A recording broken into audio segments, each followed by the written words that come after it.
Hello student, গতদিন তোমাদের indefinite integral শুরু করেছিলাম, সেখানে বেসিক ফর্মুলাগুলো তোমরা দেখেছো। তো দেখবে তোমরা এসএনদের বইয়ে বেসিক ফর্মুলার উপরেই বেস করে আরও বেশ কিছু অঙ্ক আমি করে দেবো, যাতে তোমাদের বাকি অঙ্কগুলো সহজেই তোমরা করে নিতে পারো। আর এক্সাম্পলগুলো একটু ভালো করে দেখবে। দেখো বোর্ডে 3টে অঙ্ক লেখা আছে, তোমরা দেখতে পাচ্ছ নিশ্চয়ই।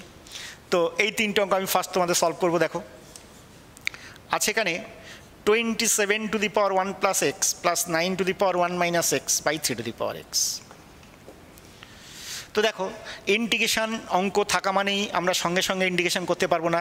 আগে চেষ্টা করব কি না, এটাকে সিম্পলিফিকেশন অর্থাৎ সরল করা, সরল করে তারপরে আমরা এটাকে ইন্টিগ্রেশন করব।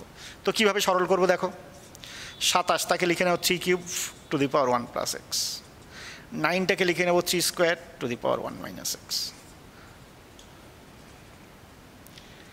তো লক্ষ্য করো 3 to the power 3 into 1 plus X, 3 to the power 3 plus 3x, সূচকের নিয়ম অনুযায়ী গুণ হয়ে যাবে, বুঝতেই পারছো, 2 মাইনাস 2x।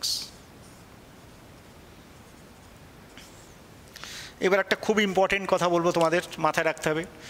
যদি দেখো, এটা কিন্তু খুব স্পেশালি মনে রেখে দেবে, যদি দেখো যে কোনো ইন্টিগ্রেশন করতে যে নিচেরটা কোনো একটা সিঙ্গেল রাশি আছে, সিঙ্গেল রাশি গুণ হিসেবে থাকলেও যদি অনেক সময় আমরা সিঙ্গেল রাশি বলি, তো যাই হোক নিচে সিঙ্গেল রাশি আছে আর লবে দেখবে অনেকগুলো যোগ বিয়োগ হিসেবে আছে, তখন আমরা প্রত্যেকটা ক্ষেত্রে আলাদা করে দেব। দেখবে আলাদা করে দিলেই কিন্তু খুব সিম্পল ফর্ম চলে আসবে, যেটা থেকে আমরা কিন্তু সহজেই ইন্টিগ্রেশন করে ফেলতে পারবো। তো যেমন দেখো, লক্ষ্য করো, এটা আলাদা করে দাও, 3 টু দি পাওয়ার এটা by 3 to the power x. তোমরা ক্লাস 9 থেকে দেখেছো নিশ্চয়ই, বেশ সমান হলে আমরা লবের পাওয়ার থেকে হরের পাওয়ার বিয়োগ করে দিই, মাইনাস এক্স। দেখো এটা বাই এটা,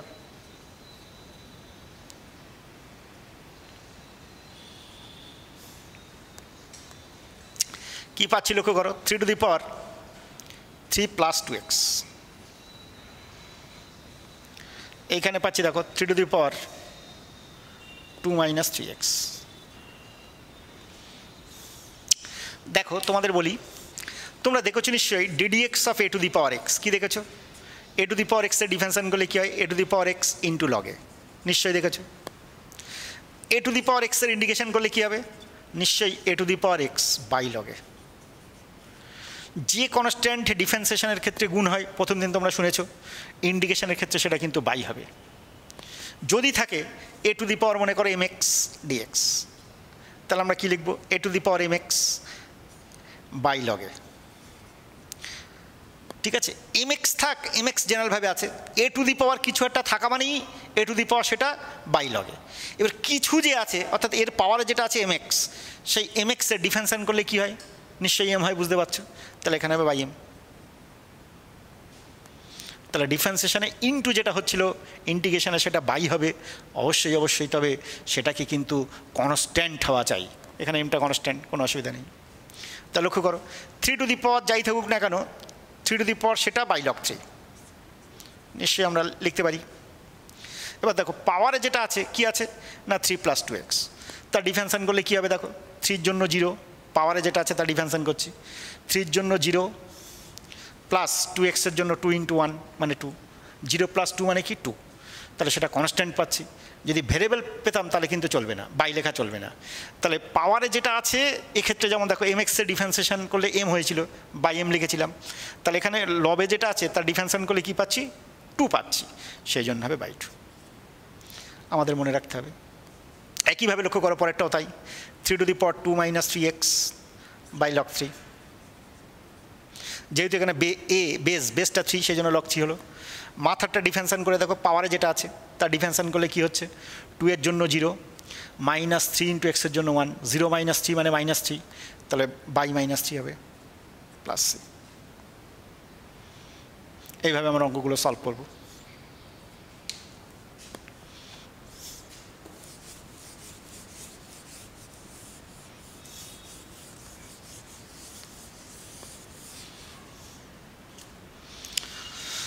দু নম্বর অঙ্কটা দেখো, 2 to the power 6x minus 1 by 2 to the power 2x minus 1 dx।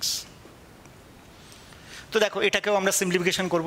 কীভাবে সিম্পলিফিকেশন করব? নিশ্চয়ই দেখো 2 টু দি পাওয়ার 2x তার হোল কিউব লিখতে পারি।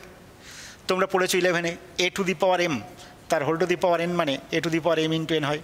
ক্লাস 9-এ পড়েছো, 11-এ পড়েছো, যাই হোক। তো দেখো 3 ইন্টু 2x মানে 6x minus 1 by 2 to the power 2x minus 1। আচ্ছা, এই 1টাকে লিখে নিচ্ছি 1 কিউব। তাহলে a cube minus b cube formula করলে কি দাঁড়াবে দেখো, a মাইনাস b অর্থাৎ 2 to the power 2x minus 1 a minus b into square. লক্ষ্য করো a মানে কিন্তু 2 টু দি পাওয়ার 2x, তাহলে 2 টু দি পাওয়ার 2x তার যদি হোল স্কোয়ার করি নিশ্চয়ই পাবো 2 to the power 4x plus ab 2 to the power 2x into 1 মানে 2 to the power 2x plus b।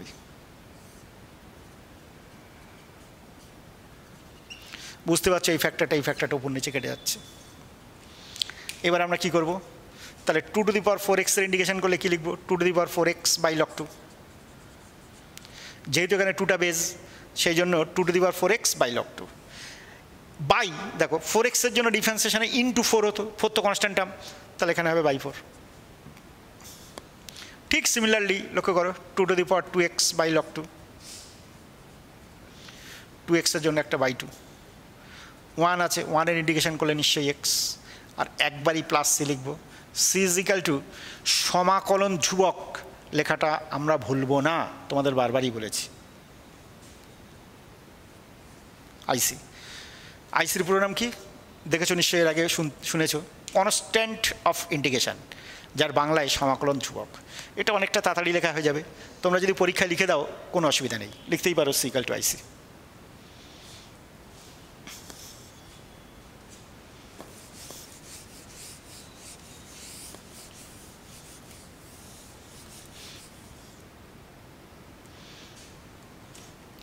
লক্ষ্য করো নেক্সট অঙ্কটা ছিল dx by sine square x cos square x. দেখো এই অঙ্কটা তোমরা ইচ্ছা করলে দুভাবে করতে পারো। দেখো ইনডেফিনিট ইন্টিগ্রালের একটা ব্যাপার বলি, যে কোনো অঙ্ক বহু মেথডের সাহায্যে আমরা কিন্তু সলভ করতে পারি। তোমাদের কিন্তু আনসারটা বইয়ের উত্তরের সঙ্গে নাও মিলতে পারে, কিন্তু সেটা থেকে ভয় পাওয়ার কিছু নেই। কনফিডেন্স থাকতে হবে, একদম সেলফ কনফিডেন্স থাকতে হবে যে না আমি অঙ্কটা ঠিক করেছি। কেমন না, নির্দিষ্ট ওয়েজের বাইরে যাবে না, ইন্ডিকেশন তোমরা যেভাবে যে নিয়মে করতে হয় সেরকমভাবে করলে যে আনসারগুলো আসবে সবই সঠিক। দেখো আমি দেখাচ্ছি, বুঝতে পারবে। দেখো যখন দেখছি sign square x into cos square x, আমি উপর নিচে একটা 4 গুণ করে দিলাম।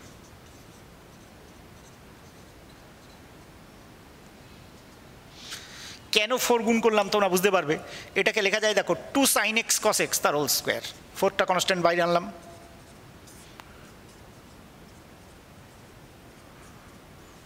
নিশ্চয়ই লেখা যাবে 2 সাইন এক্স কস এক্স। তোমরা সবাই জানো সাইন 2x এর ফর্মুলা,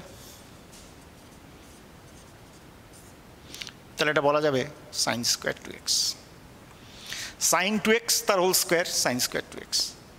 আবার দেখো সাইন কসের ক্ষেত্রে পাওয়ার ফর্মে আছে, সেটা একটা ব্যাপার। আচ্ছা সরি, এটা তো এমনি নেই, নিচেই আছে, তাহলে সাইন স্কোয়ার 2xটা যদি উপরে তুলে দিই তাহলে কি লিখতে পারি, কোসেক স্কোয়ার 2x।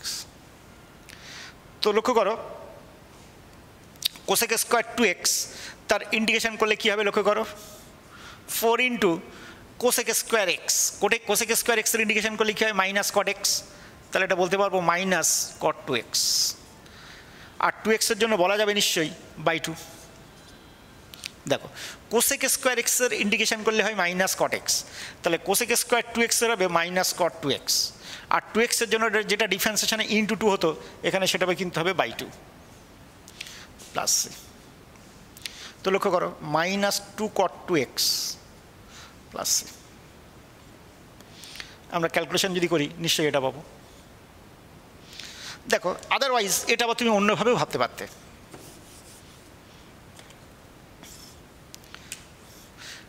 দেখো আমি উপরে লিখে দিলাম sine square x plus cos square x.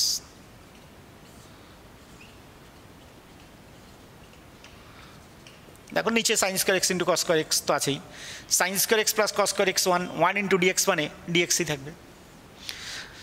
তোমাদের আমি বলেছিলাম নিচেই যদি সিঙ্গেল রাশি হয় আমরা যদি আলাদা করে দিই তাহলে দেখবো স্ট্যান্ডার্ড ইন্টিগ্রালে কনভার্টেড হয়ে যাচ্ছে।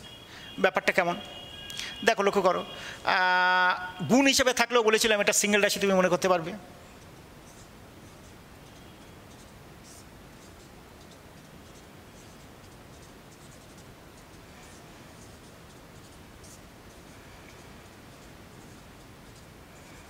আলাদা করে দিলাম। যেই আলাদা করে দিলাম, লক্ষ্য করো এদিকে, ফলো করো, sine square x by sine square cos square, একটা সাইন স্কোয়ার যদি ক্যান্সেল হয়ে যায়, 1/cos স্কোয়ার, 1/cos স্কোয়ার মানে সেক স্কোয়ার এক্স। একইভাবে এখানে কস স্কোয়ার ক্যান্সেল হচ্ছে, 1/sin স্কোয়ার মানে cosec square x. tan x এর ডিফারেন্সিয়েশন করলে তোমরা জানো নিশ্চয়ই সেক স্কোয়ার এক্স হয়, তাহলে সেক স্কোয়ার এক্সের ইন্ডিকেশন করলে কী হবে, tan x। একইভাবে এটা হবে minus cot x. Cosec square এক্সের জন্য কী হবে, মাইনাস কট এক্স, কারণ কট এক্সের ডিফারেন্সিয়েশন করলে মাইনাস কোসেক স্কোয়ার এক্স, তাহলে কোসেক স্কোয়ার এক্সের ইন্ডিকেশন করলে কী হবে, minus cot X plus C, C is equal to IC, তোমরা বুঝতেই পারছো, এটা লিখে দেবে। তাহলে দেখো এখানে আনসারটা এটা এসেছিলো, এখানে আনসারটা এসছে দেখো অন্যরকম। যদিও এটা সাইন কসে ভেঙে যদি ক্যালকুলেশন করা যায়, এটাই শেষমেশ আসবে। তো সবসময় এটা যে আসবে তাও কোনো মানে নেই, এতে কোনো ভয় পাওয়ার কিছু নেই। তোমরা ইন্টিগ্রেশনটা নিয়ম অনুযায়ী কমপ্লিট করতে পারলেই বইয়ের সঙ্গে আনসার মিলুক বা না মিলুক, তোমরা বুঝে নেবে যে আমার অঙ্ক ঠিক আছে। বুঝতে পেরেছো নিশ্চয়ই কথাবার্তাগুলো?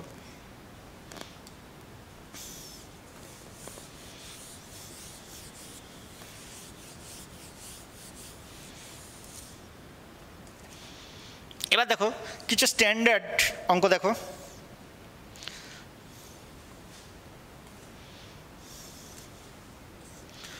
cos 2x minus cos 2 alpha by cos x minus cos alpha। দেখো খুব ইম্পর্টেন্ট কথা যেটা, dx মানে এখানে ভেরিয়েবলটা কিন্তু x, ইন্টিগ্রেশনটা কিন্তু আমরা x এর রেসপেক্টে করছি। তাহলে ইন্টিগ্রেশনটা যখন x এর রেসপেক্টে, তখন আলফা মানেই কিন্তু সেটা কনস্ট্যান্ট, আর আলফা রিলেটেড যে কোনো রাশি সেও কিন্তু কনস্ট্যান্ট, সে সাইন আলফা হোক, কস আলফা হোক, ট্যান আলফা হোক, সেটা কিন্তু কনস্ট্যান্ট হবে। তাহলে cos 2 আলফা, কস আলফা এরা কিন্তু সব কনস্ট্যান্ট। তাহলে এটা আমরা কি করব, নিশ্চয়ই আমাদের ফার্স্ট কাজ হচ্ছে এটাকে সিম্পলিফিকেশন করা। তো দেখো যখন নিচে দেখছো cos x minus cos alpha, তোমরা ক্লাস 11-এ cos 2 থিটা সূত্র পড়েছিলে। cos 2 থিটা দেখেছো তোমরা নিশ্চয়ই, 4টে সূত্র দেখেছো, একটা শুধু cos দিয়ে, একটা শুধু সাইন দিয়ে, একটা সাইন cos মিশিয়ে, আর একটা শুধু ট্যান দিয়ে। তো দেখো শুধু cos দিয়ে এটা লিখবো, তার কারণটা হচ্ছে নিচে দেখো cos দিয়ে আছে।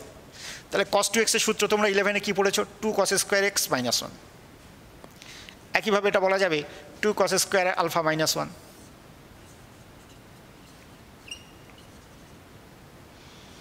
কী দাঁড়াচ্ছে দেখো, 2 cos square x minus 1 minus 2 cos square alpha plus 1।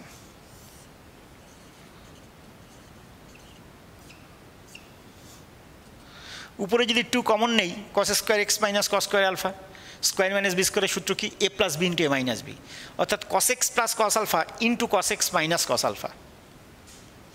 2 বাইরে আনলাম,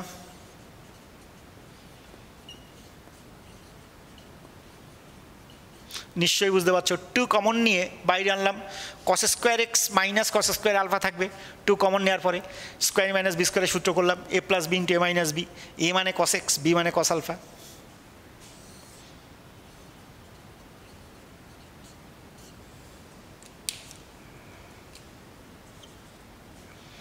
তো লক্ষ্য করো cos x minus cos alpha, cos x minus cos alpha কেটে যাচ্ছে, আলাদা আলাদা ইন্ডিকেশন। লক্ষ্য করো cos আলফা, তোমাদের বলেছি আলফা কিন্তু কনস্ট্যান্ট, আলফা কনস্ট্যান্ট হওয়া মানে আলফা রিলেটেড যে কোনো টার্মই কিন্তু কনস্ট্যান্ট। তাহলে কিন্তু এখানে মাথায় রাখবে cos আলফাটা কনস্ট্যান্ট। তোমরা cos আলফার ইন্ডিকেশন সাইন আলফা যেন লিখে দিও না, খবরদার। আমরা এক্স এর রেসপেক্ট ইন্ডিকেশন করছি, এক্স ছাড়া বাকি সবাই কিন্তু কনস্ট্যান্ট। তাহলে cos x এর জন্য সাইন এক্স প্লাস ডিএক্স এর জন্য X cos alpha into X plus C, C is equal to কী বলবো আমরা, নিশ্চয়ই আইসি বলবো। বুঝতে পারছো নিশ্চয়ই, খুব ইম্পর্টেন্ট অঙ্ক এটা, মাথায় রাখবে।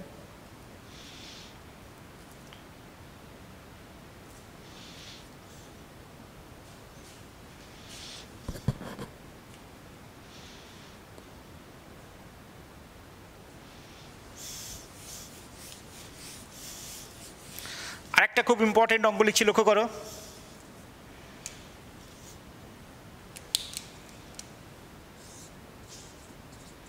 cos 5x plus cos 4x by 1 minus 2 cos 3x। খুব ইম্পর্টেন্ট অঙ্ক, টেস্ট পেপারে বহু জায়গায় অঙ্কটা পাবে। এই টাইপের অঙ্ক। তো দেখো উপরে দুটো কস যোগ হিসাবে আছে, একটা ওয়েজ বলছি, এই ওয়েজ ছাড়া অন্যভাবে ভাবতে গেলে কিন্তু তুমি আর অঙ্ক মেলাতে পারবে না। নিচে কি দেখছো দেখো 1 - 2 cos 3x।